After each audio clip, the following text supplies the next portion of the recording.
I'm going to talk today about what's going on in Russia, China, and the Islamic world under the rubric of Hegel's notion of the cunning of history. Rebekah Koffler, author of Putins Playbook, is going to join me. We're going to talk about what's going on inside of Russia and what's going inside of Putin. I'm going to talk a little bit about the hearings and the crackpot ideas of Judge Kentanji Brown Jackson. Get ready for that. And reviewing Dante's Inferno, I'm going to show how the self-described fox, Guido da Montefeltro, found himself deceived by an even bigger fox, Pope Boniface VIII. This is the Dinesh D'Souza podcast.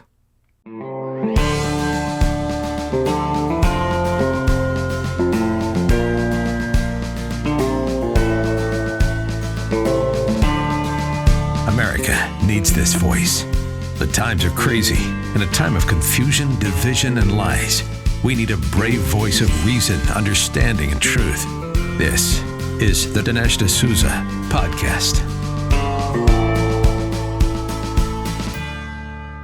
I'm hearing a lot of, well, I'm going to call it you-craziness in the context of the Ukraine war. And I'm hearing it not only from Democrats, but also from Republicans. I mean, phrases like, yeah, there are fascists and Nazis fighting on the side of Ukraine, but, they're good fascists or they're good Nazis. No one puts it exactly that way, but that's kind of the implication of their position. Or, yes, World War III, if it's going to come, it's going to come. Or some people even take the position, we are in World War III.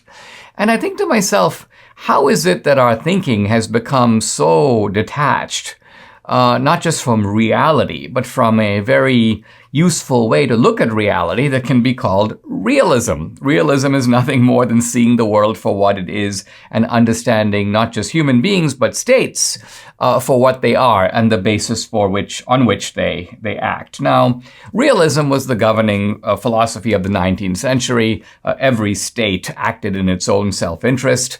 Nobody expected otherwise. People, of course, would make alliances with other states, but the point of that was to counter the influence of still other states. And it was a multipolar world. There was a lot of course, internecine rivalry among the European powers, in particular between Britain and France. And then we moved into the 20th century, which was defined, of course, by the bipolar conflict of the Cold War. And it was in that context that the West came up with some very clever international schemes to strengthen its own side of the conflict. And these were things like the United Nations, the international organizations like the Monetary Fund. Of course, there were all kinds of regional alliances. On top of that, there was commissions of human rights, the Geneva Convention, and most importantly, NATO. But NATO existed not in some abstract world, but NATO existed to counter something very concrete, and it was the Warsaw Pact. And what was the Warsaw Pact? An alliance formed by the Soviet Union in which all the different members, you may say, of the Soviet Empire were pulled together into a single, not entirely voluntary alliance. The point I'm trying to make is that these international institutions that were formed by the West and for the West were formed were formed in the very specific context of the Cold War. And all of that's important now because we can raise questions like, we keep talking about NATO, should Ukraine be in NATO? Nobody asked the question, what is NATO for? What is NATO actually opposing? Who's the other side? Is the other side China? Does NATO consciously positioning itself against China? Is it Russia? Is there some kind of a direct political or ideological conflict between the West and Russia? And is that what NATO exists to foster? And who gets to be in NATO? What's the basis for NATO membership? I think the reason we've lost a lot of clear thinking about all this is that at the end of the Cold War, once the Soviet Union dissolved,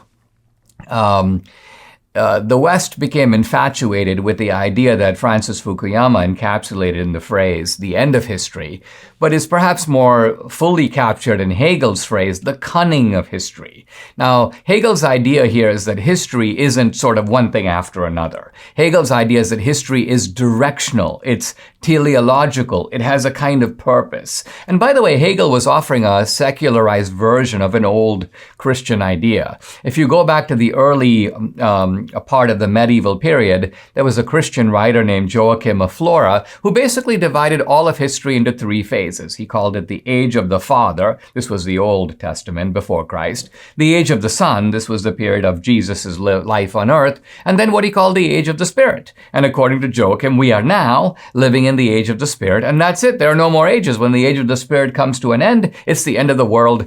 And essentially, it's the time for the last judgment. So this was the Christian teleological scheme in which the end of history represents, you may say, the end of the world. And Hegel secularized that idea as if to say that history at some point will end, not in the sense that things will stop happening, but that the ideological conflict defining history will cease to exist. And I think this is really the virus that is infecting us now. This is why people think things like, listen, there's only one way to organize a society, and that is the Western way. Everybody has to become a democracy. Everybody has to have some form of liberal democracy. Sure, you can have more welfare states over there, or a more libertarian form of liberal democracy, but that is the model. And if countries reject that, it's because they're sort of living in the past. They're sort of relics of a bygone era. And I think this was the kind of psychology that led the West to say to Ukraine, you're more advanced than Russia. You're one of us. You're essentially a democracy like we are. You belong to the future. Putin belongs to the past. Not realizing that countries like China and Russia have their own history, they have their own culture, they have their own way of looking at things, and they in no way agree that sort of we're living in the 21st century and they're not, as if we don't all occupy the same planet at the same time. So I think it's important that we step outside of this kind of arrogant nonsense that somehow believes there's only one way to think about the world. And we recognize that Ukraine has interests, but you know what? They're not the same as ours. Russia has interests as well. And if we're America first, we shouldn't be surprised that the Russians are Russia first. And so if you get, a singer at the Met or somebody, a Russian chess player, and they go, yeah, we like Russia, cancel them because they're too pro-Russian right now? This is just nonsense. And this reflects a certain kind of inability to think clearly about the world. We don't want to start talking about World War III. Nobody should, unless they're willing to contemplate their own extinction. Because any country that is existentially threatened and happens to have nuclear weapons will certainly use them.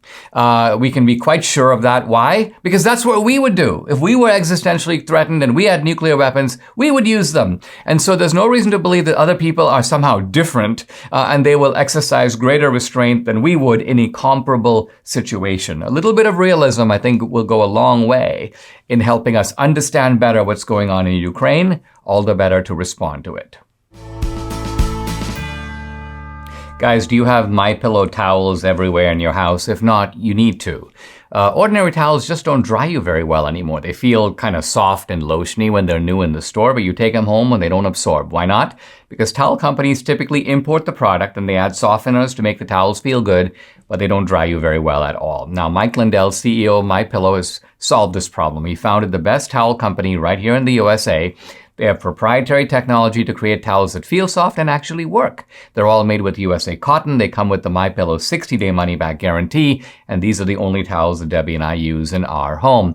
Now, for a limited time, Mike is offering a really good deal on his 6-piece towel set. Now, that includes 2 bath towels, 2 hand towels, 2 washcloths. Made with USA cotton, regularly $109.99, but now $39.99. A great deal. Call 800-876-0227 or go to MyPillow.com. Take advantage of this offer. Get deep discounts along the way on all the MyPillow products. To get the discounts, you got to use promo code DINESH, Dinesh. With the war continuing to rage in Ukraine, I'm delighted to welcome to the podcast Rebekah Koffler. She's a Russian-born U.S. intelligence expert. She's worked with the Defense Intelligence Agency, with the CIA. She's briefed the Pentagon, and she is the author of an important book called Putin's Playbook, Russia's Secret Plan to Defeat America. Rebekah, thanks for joining me. Delighted to have you. I want to talk about Russia and Ukraine, but before I do that, I'd like people to get to know you a little better. You grew up in Russia. Talk a little bit about your kind of formative years and then when you or your family moved to America. Sure. Thank you for having me, Dinesh. I'm so delighted to be here with you and your audience. Yes, I was born and raised behind the Iron Curtain in the former Soviet Union.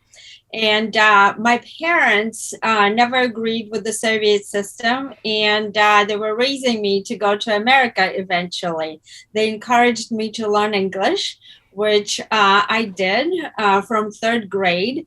And then all through high school. And then I went to the university in Moscow and I learned some more.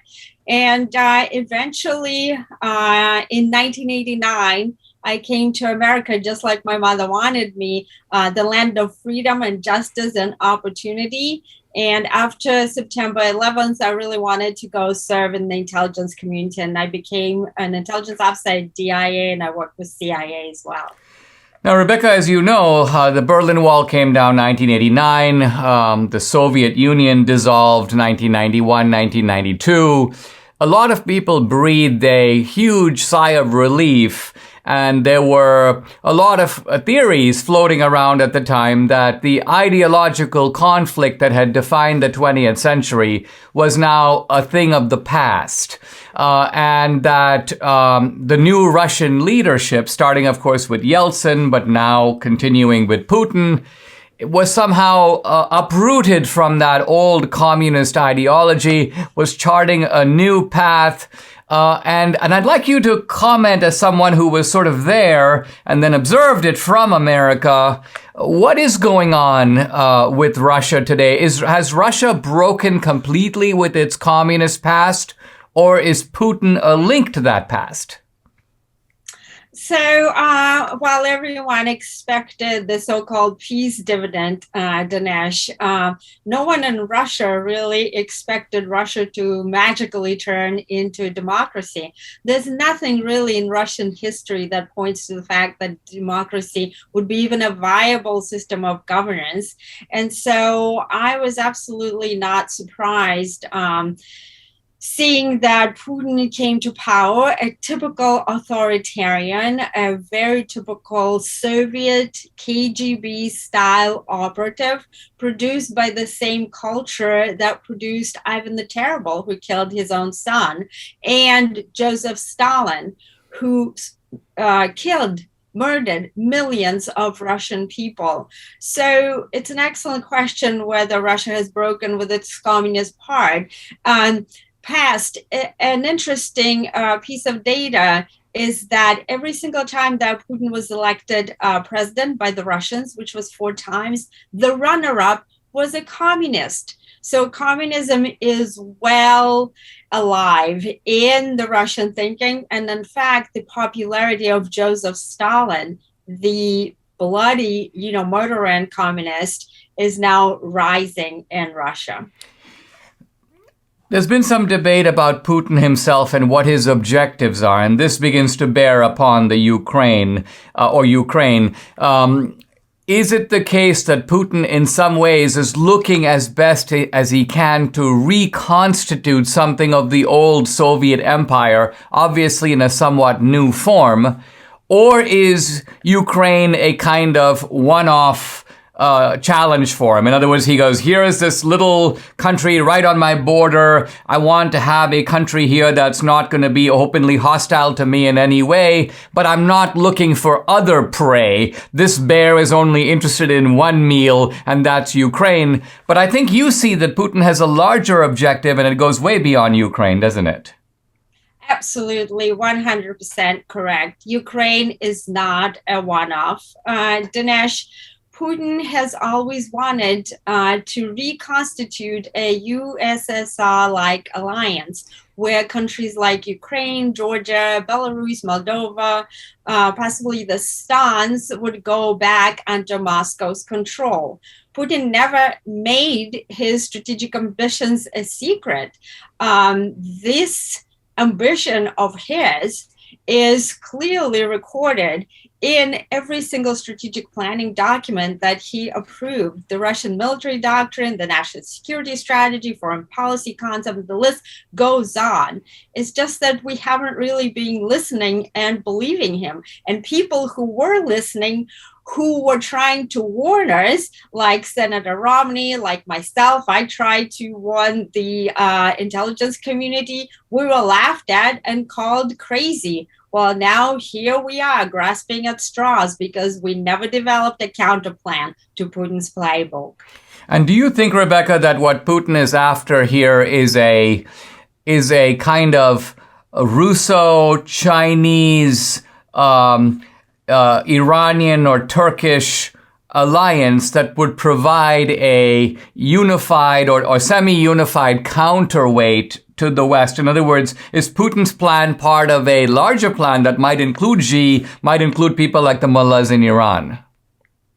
Right. So, yes, he is a long-term thinker, a pretty clever strategic planner.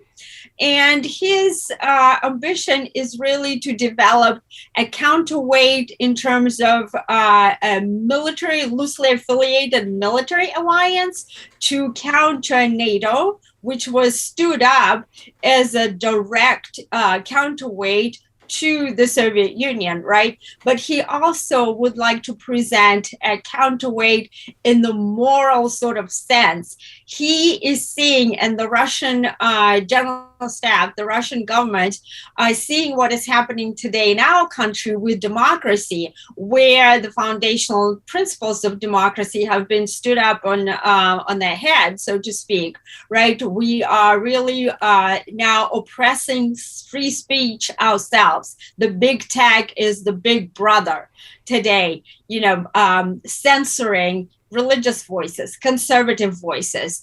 We are now redefining the marriage, right, as a union between man and a woman. And so Putin is amplifying this sort of his propaganda, saying the West is degrading. We can't really allow this type of democracy. And we, Russia, China, we are pro-traditional family values. We represent, Russian Orthodox Church spiritual values, and the list goes on and on and on. And so that's where that unity comes in that you articulated. But when it comes to Russia and China, they're more of a marriage of convenience, to the extent that they both hate the United States and view us as a threat. And that's why they're aligning forces. But they're not really allies in the American sense of the word, like we and Great Britain are.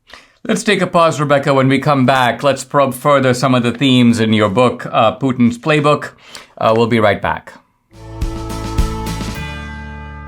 We all need fruits and veggies in our diet, and we've known that since we were kids. But you know what? Most Americans don't do that, and I think there may be all kinds of reasons for it. But there's a great solution, a great plan B, which solves the whole problem. And Debbie and I have taken advantage of it. It's called Balance of Nature.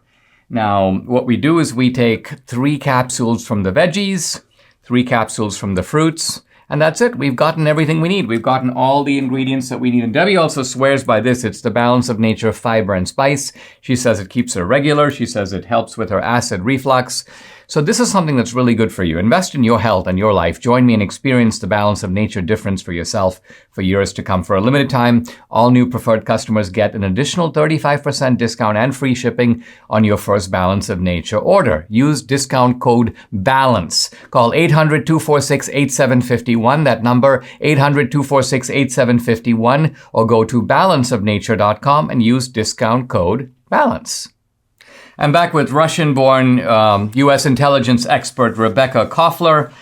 She's the author of Putin's Playbook, Russia's Secret Plan to Defeat America. Rebekah, you said something I find very provocative, which is you said that the United States is being criticized today by countries like Russia and China for having sort of gone morally and culturally degenerate. In other words, that these cultures are now posturing as the forces of stability and family and tradition, and they're portraying, I guess, the United States as kind of, let's just call it a drag queen empire of morally corrupt values. I want to ask you, isn't it true that this is a pretty successful propaganda technique, by which I mean that most people around the world are pretty traditional? I mean, I obviously was born in India. I've lived in Asia. I've obviously traveled in Africa. Most cultures are pretty traditional, and I think if they look at America,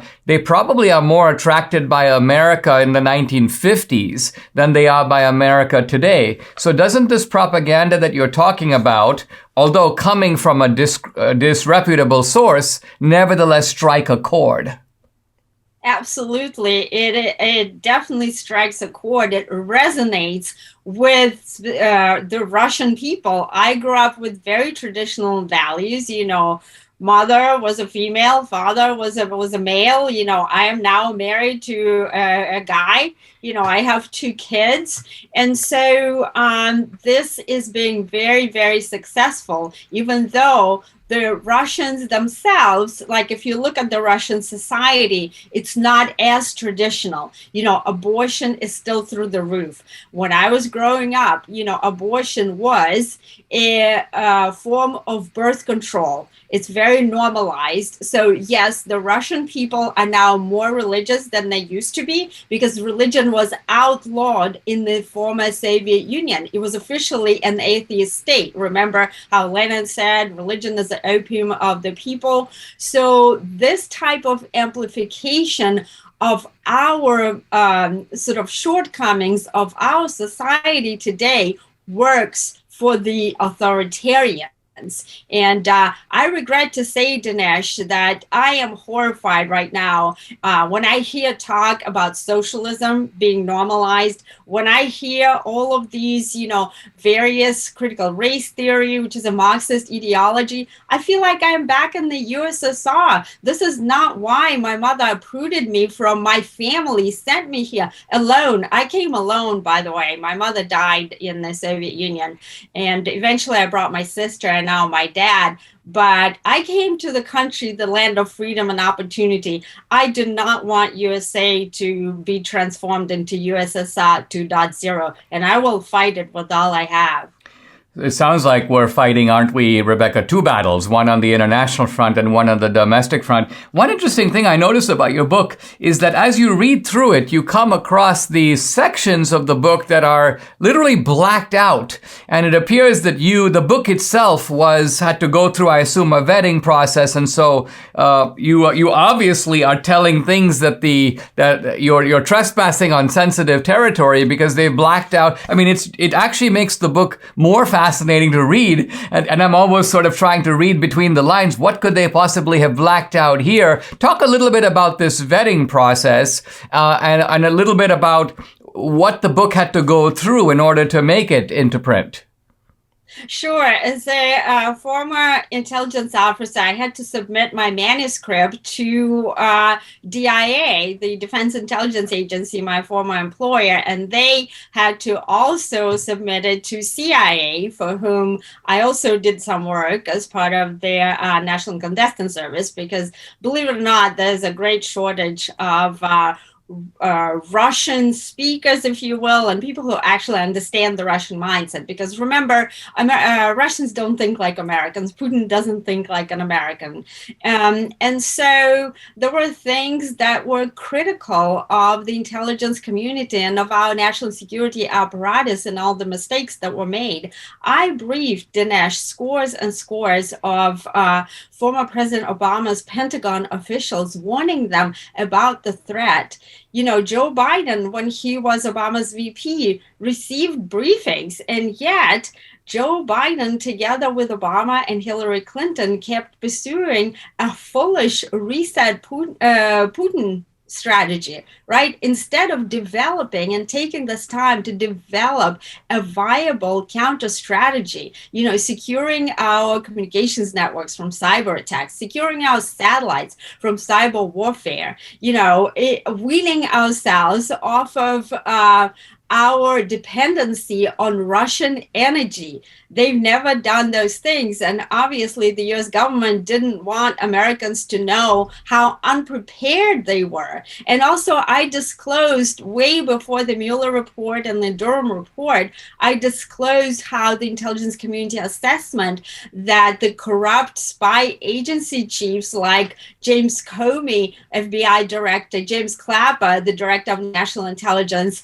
and John Brennan, the CIA director on the Obama's team, they lied to the American people by saying in the official intelligence community product that the Russians wanted to elect Donald Trump. That is science fiction. The reason for Russian intervention in our 2016 US election was to foment disorder and discord and to plunge our government into dysfunction, which they successfully achieved precisely because those corrupt intelligence officials, instead of preparing us for the threat from Putin, they were digging dirt on former President Trump to oust a democratically elected president. This is the third world country type of stuff that we're talking about. And this is why they blacked out, several, portions in my book.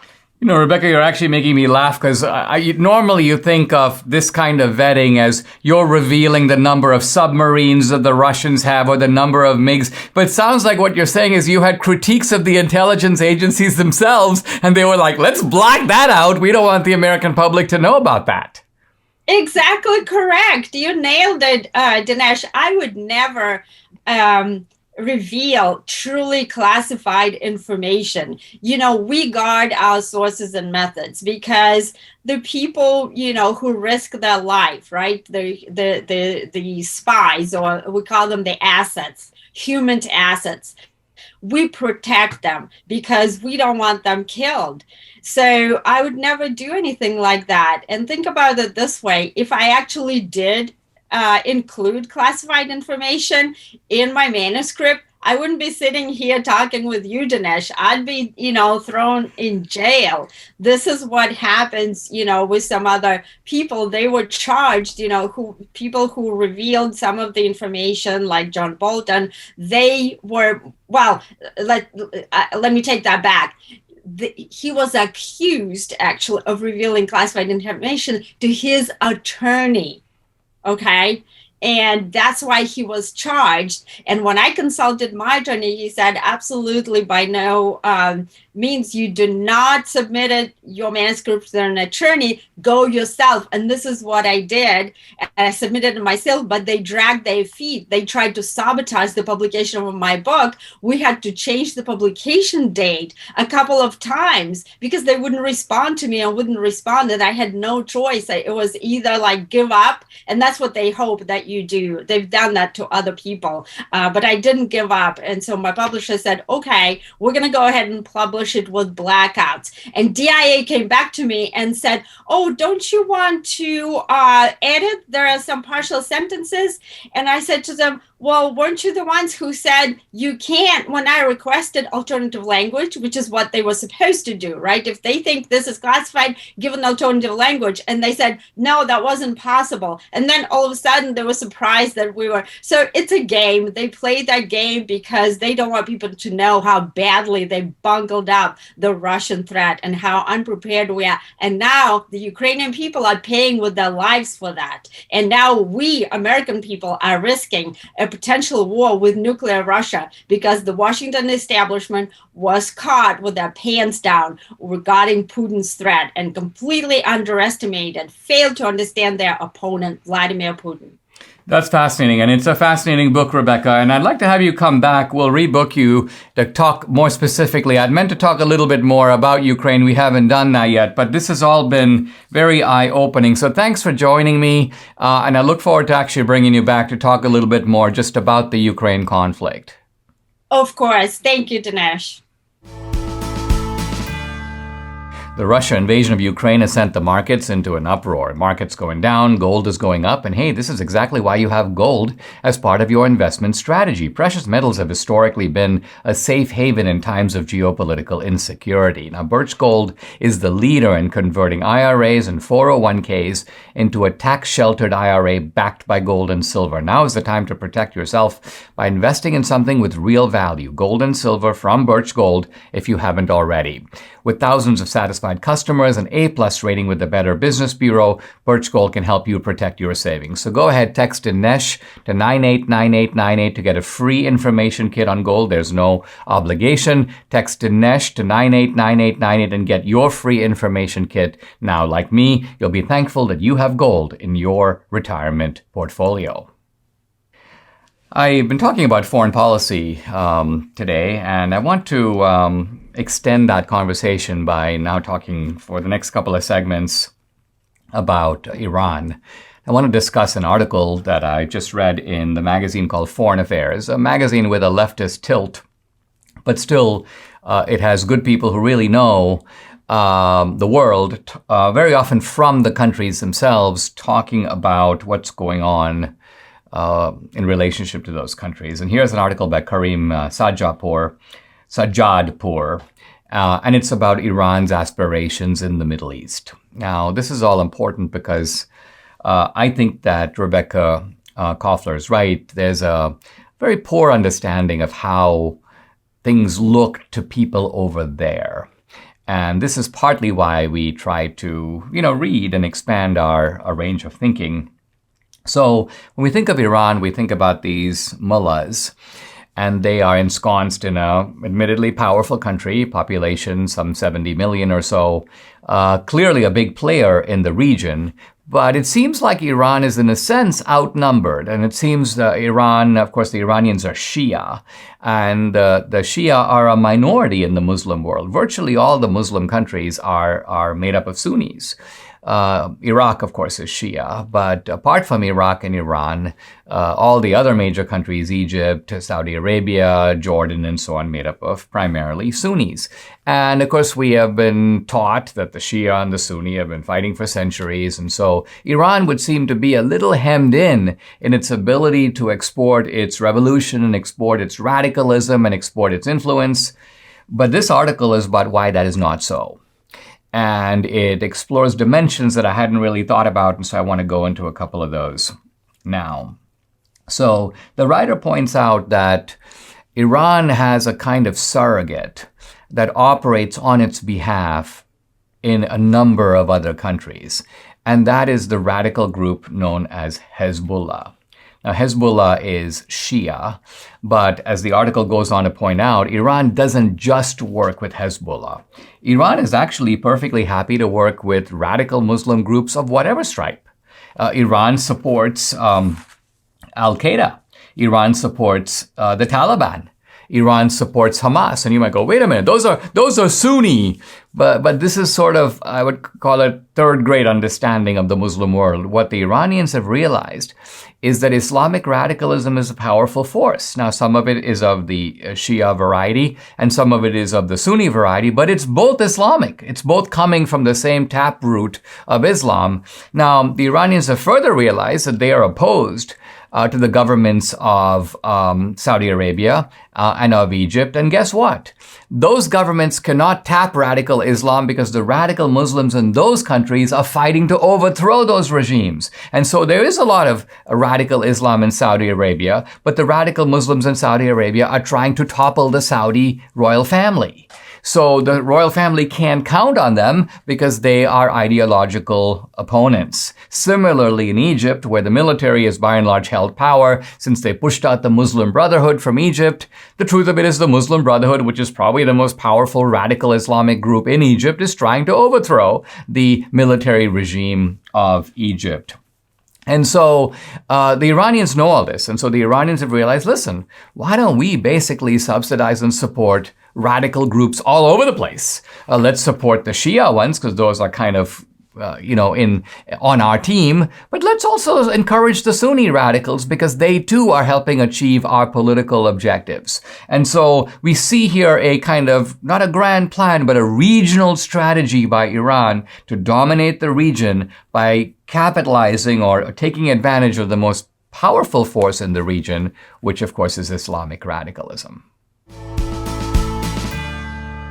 Aches and pains come to us eventually, whether from the normal wear and tear of time or from injury, but now there's a 100% drug-free solution, and it's called Relief Factor. Relief Factor supports your body's fight against inflammation. That's the source of aches and pains. Now, the vast majority of people who try Relief Factor order more. Why? Because it works for them. Debbie's a true believer. It's been a game changer for her in relieving the pain caused by her frozen shoulder. Debbie knows if she doesn't take it, the pain's going to come right back. So she's like, I'm not going to be without this again. Being able to lift her arm and exercise, super important to her. Relief Factor is the tool she needs. She's glad she's got it. You too can benefit. Try it for yourself. Order the 3-week quick start for the discounted price of just $19.95. Go to relieffactor.com or call 833-690-7246 to find out more about this offer. That number again, 833-690-7246, or go to relieffactor.com. Feel the difference.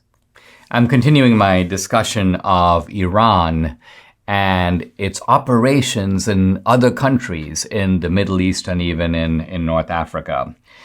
The article I'm discussing is written by Karim Sadjapur in Foreign Affairs magazine, and Sadjapur makes the point that Iran uses its surrogate, which is Hezbollah, to conduct operations in a number of other countries, but particularly in Lebanon. Now, Hezbollah is by far the most powerful force in Lebanon today. They just go about doing whatever they want. I mean, they want to assassinate a political opponent. That's it for him. They run their own underground economy. They've implanted thousands of rockets in Lebanon that have the capacity of striking Israel. And at one time, Hezbollah claimed to be sort of its own organization. It was not part of Iran. But of late, they've become very explicit about the fact that Hezbollah essentially is Iran. Here is Sheikh Nasrallah. This is, by the way, the founder and leader of Hezbollah. And he goes, as long as Iran has money, we have money. Just as we received the rockets we used to threaten Israel, we're receiving our money. So this is Nasrallah basically saying, hey, listen, I'm Iran's man outside of Iran. I do Iran's bidding, and the Iranians are perfectly happy to fund me. Let's remember that Iran also uses Shia radicals and local groups in Iraq, and they used it while America was in Iraq to sort of destabilize the Iraqi regime, which they were very successful in doing. Similarly, Iran is very active in Syria. Now, in Syria, it's very interesting because Iran is allied with Bashar al-Assad. So here you have a relatively secular dictator of Syria, and a guy who comes from the Alawi or Alawite wing of Islam, a very kind of minor wing of Islam, almost an extension of a large family. But nevertheless, he has decided that his fate is more secure with Iran. And so Iran needs Syria. In fact, Syria is kind of their gateway as a bridge to Hezbollah and Lebanon, and also against Israel. And of course, Assad needs Iran to basically survive. Iran has also moved into Yemen, where there are some Islamic radicals called the Houthis. And the Iranians are backing the Houthis. And the Houthis, of course, if you listen to them, they sound exactly like Iran. One of their favorite phrases, death to America. So you can imagine the mullahs just kind of seconding that or cheering that, And so the Houthis have essentially adopted the ideology of Iran on the foreign policy front. So here you have Iran operating through surrogates, Hezbollah notably, but as I mentioned before, also some of the Sunni radical groups. And all these groups are perfectly happy to be junior partner to Iran. Why? Because they realize that Iran provides two things. One is a stable commitment to radical Islam. So there's an ideological component. It's like this defines we're on the side of kind of Islam in italics. And if you believe that, then we're going to stick by you. So there's a kind of ideological predictability to what Iran is doing. And second, the Iranians are very happy to supply predictable sources of cash. What all of this means is that although other countries would have more population than Iran, Egypt, for example, or have a greater, no one has more Islamic credibility than Saudi Arabia, in part because Mecca and Medina are both in Saudi Arabia. But nevertheless, the Saudi regime is far more precarious and has more internal problems than Iran. Why? Because it's got a lot of Saudis who don't like the regime and are fighting to overthrow it. Turkey, of course, has also like to be a player in the Middle East, and Turkey has been a great sponsor of the Muslim Brotherhood. But the Muslim Brotherhood hasn't been faring all that well. The Muslim Brotherhood actually was kicked out of Egypt. The Muslim Brotherhood has been struggling to gain recognition in other parts of the Middle East. And so Turkey, although it has had historical presence in the Middle East and has aspirations now, is being eclipsed by Iran, who at this point appears to be the clear winner of the game. Most credit card companies do a good job of protecting you and your family against fraudulent purchases, but what if a scammer files for unemployment in your name, or if your social media accounts are hacked? With all the convenience the internet has to offer, our world is more online than ever. Identity Guard can sound the alarm if your digital presence is at risk.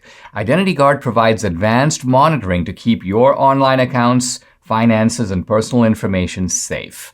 With a Trustpilot customer rating of excellent, you can feel confident that protecting you and your family's identities are Identity Guard's #1 priority. For a limited time, Identity Guard is offering my listeners a 30-day free trial when you visit identityguard.com/Dinesh. Go to identityguard.com/Dinesh to get complete protection, huge savings, and a 30-day free trial. Certain terms apply. See site for details. I've been watching only some of the hearings of Judge Kentanji Brown Jackson, and quite honestly, they're a little hard to take, in part because she's a little hard to take. She's just annoying. And her answers are very strange. And so you're dealing with a radical woman who nevertheless puts on this kind of almost colloquial conversational tone, almost as if she's chatting with you in the corner of a street. And I just want to focus on a couple of my favorite episodes from the most recent round. Here's Marsha Blackburn. Can you provide a definition of the word woman? Now, take a break for a moment to think about this. Kentanji Jackson is on the court because she's a woman. Right? Biden says, I'm going to choose a black woman. So you have to be black and you have to be a woman. So one would think that Kentanji Jackson would know what a woman is. So this conversation proceeds like this. Can you provide a definition of the word woman? No, I can't. No, she can't. Blackburn, you can't? Jackson, I'm not a biologist. So she's not a biologist, so she can't provide a definition of a woman. This is a woman who wants to be on the Supreme Court, where you deal with issues of gender equity, Title IX, the Equal Protection Clause, no discrimination on the basis of race or sex. So you'd think that knowing what a woman is kind of a fundamental requirement for being able to adjudicate these cases. Then let's also think about it this way. If she needs a biologist to tell her what a woman is, or to make a distinction between a woman and a man, does she need an ethnologist to tell her what the distinction is between someone who's black or white? Is it very difficult for her to tell who's black or white? Listen, I can't say. I would need to consult an ethnologist about this. So this kind of stupidity is what we're dealing with in the case of Kentanji Jackson. And it continues. It never stops. Here's Judge Jackson. This is not even colloquially from the hearing. This is actually from a case that she adjudicated where she gave a very light penalty. By the way, whenever you have these cases involving, by the way, the predation against minors, you would think that this is one case where this is not going to be a bipartisan issue. The Judge Jackson's going to crack down. No, she actually gives very light sentences below the guidelines. And what's interesting is her reasoning. Here is an 18-year-old who was apparently entrapped in a kind of a child pornography scheme. He's downloading images of children as young as 8. And now I'm quoting from Judge Jackson. This case is different because the children in the photos and videos you collected were not much younger than you. Hold it. We're not talking about an 18-year-old downloading some erotic pictures of a 16-year-old. We're talking about downloading the pictures of an 8-year-old. So think about what she's saying. And then she goes, this seems to be a situation in which you were fascinated is the by sexual images involving what were essentially your peers. What? An 18-year-old is downloading pictures, nude pictures of 8-year-olds. Oh no, that's your peer. I mean, even if you have an 8-year-old sibling and you're 18, you don't talk to him. So she doesn't have gender. So now it becomes clear as you probe these cases that in many of these cases you have perpetrators who are black. And it becomes clear that what Judge Jackson is doing is trying to produce, quote, equity in sentencing. This, by the way, is a big theme of hers. And even though she's denied, critical race theory, never really heard of it. I don't know what that is. In fact, the left keeps telling us critical race theory is not taught in schools. It's only in the law schools. By the way, we're dealing here with a judge. So you think that if it's only in the law schools, it's only part of legal theories, that Judge Jackson would be completely familiar with it and be able to state clearly what her position is on it. So this whole thing is an exercise in pure prevarication and camouflage. I think on top of this, you're just dealing with an individual that's kind of dumb. And if this seems kind of surprising, I don't think it's that surprising, and here's why. It comes right out of Biden's criterion for picking a judge, right? And this is not about race. It's not even about gender. Here's what it's about. If you say, I'm going to pick someone who's black, right away you're narrowing your selection to 13% of the population. Why? Because only 13% of the population is black. And then if you say, I'm not just going to choose someone who's black, but a black woman, you're cutting that population in half. So now you're down to 6.5%. I think this helps to explain Biden's choice of a mediocrity like Kentanji Brown Jackson. I want to tell you about one of my favorite new podcasts on the Salem Podcast Network. It's called The Situation Report. You're going to want to check out the show and subscribe. So many people out there are living in a state of depression, hearing about what's happening to our culture on the news, not knowing what to do with the information they consume. The Situation Report tackles all of the critical issues facing our culture today. But unlike the news, they give you the direction you need to navigate, take action, and move forward. They provide you with the tools you need to share information, engage people in meaningful conversation, change hearts by changing minds. The Situation Report has new episodes 3 times a week on Monday, Wednesday, and Fridays, available on all the major podcast platforms like Apple, Google, and Spotify. Make sure you subscribe so you don't miss a single episode. Or you can listen over at thesitrep.org. That's the sitrep.org. Continuing my discussion of Guido da Montefeltro and Canto 27 of Dante's Inferno. Let's just pick up Guido's story. And he says that all my actions, he says, in his political life, this is a Ghibelline political leader in the northern part of Italy, all my actions were not those of a lion, but those of a fox. The wilds and covert paths, I knew them all, and so employed my art that rumor of me spread to the farthest limits of the earth. So Guido is saying, I wasn't really the strongest guy on the battlefield, but I sort of was the cleverest. And I became famous and successful as a very cunning political operator. I got my way through a kind of political jujitsu in which I was able to use art rather than just simply brute force. By the way, notice a similarity here to Ulysses in the earlier canto, where Ulysses too is not the strongest, that would be Ajax or Achilles, but the cunningest of all the Greek warriors. And that's how he came up with the stratagem of the Trojan horse. Continuing with Guido. When I saw that the time of life had come for me, as it must come for every man, to lower the sails and gather in the lines. Now, again, think of how beautifully Dante is linking Guido again with Ulysses. Remember Ulysses in his last voyage that he got all his sailors, yeah, come on board. So yeah, Ulysses got his sails together and went out at sea. But Guido's saying, no, if you want to be an intelligent and prudent and truly cunning character, you got to realize the time of life comes when you got to pack it in. Don't be like Ulysses. It's time to sort of draw in the sails. But here's what Guido means by that. Things I once found pleasure in then grieved me. Repentant and confessed, I took the vows a monk takes. So Guido decides, you know what, I've been kind of a cunning politician and I might have done some shady things in my life, but there's a time to draw in the sails. There's a time to repent, time to sort of change your lifestyle. Time, you may say, to start preparing for the next life. And so what does Guido do? He takes the vows of a Franciscan monk. He joins a monastery.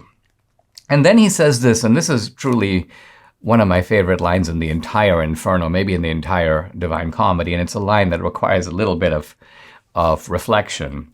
Guido goes, and oh, to think it could have worked. Now, there are right away two possible meanings of this phrase. The first one is the kind of obvious one, which is Guido says, you know what, I've kind of lived a rough life, and it's maybe time for me to cool it, maybe time for me to change my ways, maybe time for me to be genuinely penitent. And repentance here is a key theme in this canto, the meaning of repentance. And so Guido is saying, you know, so one way to understand this phrase is that Guido is saying, you know, I decided to become a different person. And oh, to think it could have worked. I might have actually been able to manage this transformation if I wasn't. And Guido's going to go on to tell us how the Pope, in a sense, drew him out of his clerical life back into the murky world of politics and how there somehow he lost his soul. Guido's going to go there.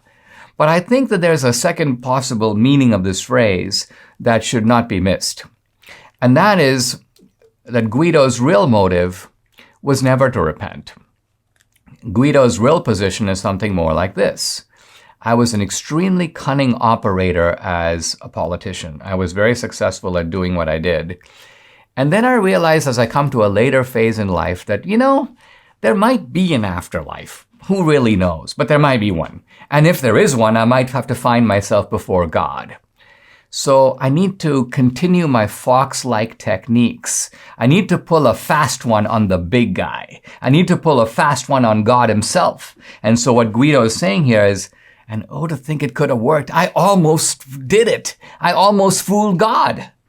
But then Guido's going to go on to say that he was conned by, as it turns out, an even better con man than Guido himself. Now, here we come to this beautiful irony of Dante, and gets really very much to the way that Dante thinks of sin. Guido wants to be a con man. He operates like that, and what happens in the end? He gets conned. He becomes the victim of the con. And notice, by the way, in the beginning of this section, Guido is conned even by Dante. Not deliberately, of course, but Guido says this. If you remember, he says to Dante, if I thought I was speaking to a soul who might someday go back to the world, Guido says, most certainly this flame would cease to flicker. And I'm not going to tell you my story if you're going to go back to the world and tell other people. And of course, Dante is telling everyone in the Divine Comedy. Guido thinks that only dead people can show up in hell. And therefore, he's safe in fessing up and telling his story because there's no chance it's going to get out. But of course, again, the great, sly, wily politician, the guy who reads human beings and human nature, turns out he doesn't read Dante. He doesn't realize Dante is a pilgrim. He's passing through.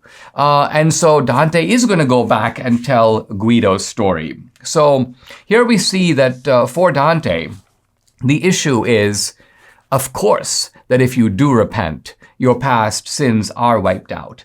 But does Guido, in fact, repent? We're going to continue tomorrow in Guido's actual dealings with the Pope and come to a better understanding of this figure, Guido da Montefeltro, one of the more complex and certainly very interesting and more diabolical characters deep in the depths of Dante's hell.